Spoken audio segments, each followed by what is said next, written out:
नमस्कार, वैशालीज किचन मराठीमध्ये तुम्हा सर्वांचं मनापासून खूप खूप स्वागत। आज आपण बनवणार आहोत शेंगदाण्याचे लाडू। त्यासाठी लागणारे साहित्य आपण बघून घेऊया। या ठिकाणी मी वेलची घेतलेली आहे, 3 वाटी शेंगदाणे घेतलेले आहेत, साधारण 1.5 वाटीपेक्षा थोडासा जास्त गूळ घेतलेला आहे। या ठिकाणी कढई गरम करण्यासाठी ठेवलेली आहे। मंद गॅसवर आपण हे शेंगदाणे छान क्रिस्पी होईपर्यंत भाजून घेणार आहोत।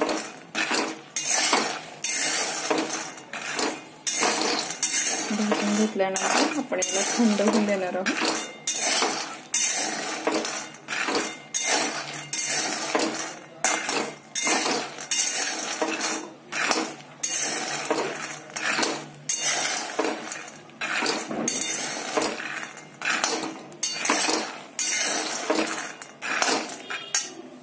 असंच आपण याला छान असं क्रिस्पी होईपर्यंत भाजणार आहोत।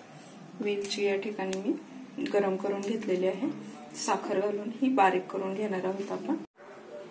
आता आपले शेंगदाणे थंड झालेले आहेत, त्याच्यामध्येच मी गूळ घालून घेतलेला आहे, बारीक असा खिसून घेतलेला आहे गूळ। वेलची पावडर बनवून घेतलेली आहे। हे सर्व आपण एकत्र करून मिक्सरच्या भांड्यातून फिरवून घेणार आहोत आणि त्याच्यानंतर आपण याचे लाडू बनवणार आहोत। गूळ आणि शेंगदाणे मी या ठिकाणी मिक्स करून घेतलेले आहेत। आता आपण मिक्सरच्या भांड्यामध्ये घालून फिरवून घेणार आहोत। हे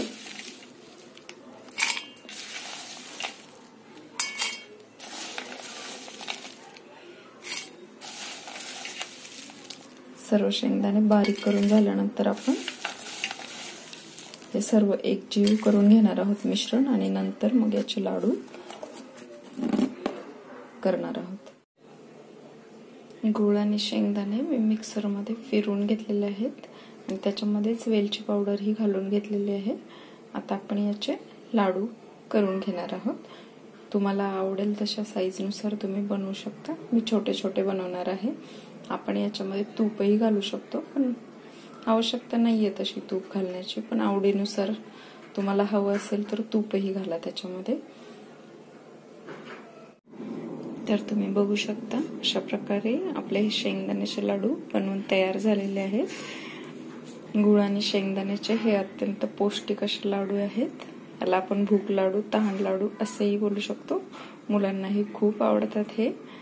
4च्या ब्रेक मध्ये खाण्यासाठी असे छान लाडू बनवून तयार झालेले आहेत। तुम्ही नक्की बनवून बघा। रेसिपी आवडली असेल तर लाईक, शेअर, कमेंट आणि सबस्क्राईब करायला विसरू नका। सोबतच बेल आयकॉन ही प्रेस करा, म्हणजे तुम्हाला माझ्या नवनवीन रेसिपीज बघायला मिळतील।